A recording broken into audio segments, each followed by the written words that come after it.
ఈరోజు మనం నలకలాపి సుత్తం గురించి క్లుప్తంగా చూద్దాం. ఓకే. ఇది సంయుత్త నికాయంలోని ఒక ముఖ్యమైన సుత్తమండి. ఇందులో ఆయుష్మంతుడు సారిపుత్రుడు ఇంకా మహాకోటికుడు వీళ్ళిద్దరి మధ్య జరిగిన సంభాషణ అనమాట. ముఖ్యంగా ఈ ముసలితనం, మరణం అంటే జరామరణాలు అసలు ఎలా వస్తాయి అనే ప్రశ్న చుట్టూ ఇది నడుస్తుంది.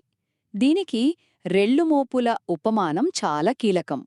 సరే, ఇందులో మనకు ముఖ్యంగా 3 విషయాలు అర్థమవుతాయి. మొదటిదేంటంటే, ఈ ముసలితనం మరణం అనేది మనం చేసుకున్నవి కావు, వేరేవాళ్లు మనకిచ్చేవి కావు, లేదా యాదృచ్ఛికంగా వచ్చేసేవి కావు. సారిపుత్రుడు చాలా స్పష్టంగా చెప్తారు, ఇవి కేవలం పుట్టుక అనే కారణం వల్లే వస్తాయి అని. అంటే దీని వెనక ఏదో శాశ్వతమైన ఆత్మగాని బయటి శక్తిగాని లేదన్నమాట. ఇక రెండవది, ఈ కారణం ఫలితం అనేది ఒక గొలుసులా వెనక్కి వెళ్తోంది. దీన్నే పటిచ్ఛ సముత్పాదమంటాం కదా. అంటే ప్రతీదీ దేనికో ఒకదానికి కారణం, మరోదానికి ఫలితం. అజ్ఞానం నుంచి మొదలై కోరికలు, పట్టుదలలు, వీటి మీదుగా పుట్టుక, దుఃఖం వరకు ఈ లింకు కొనసాగుతోంది. అంతా ఒకదానిమీద ఒకటి ఆధారపడి నడిచే వ్యవహారం. చివరగా చాలా ముఖ్యమైన పాయింట్, మనసు, శరీరం, నామరూపాలు మరియు చైతన్యం, విజ్ఞానం మధ్య ఉన్న సంబంధం.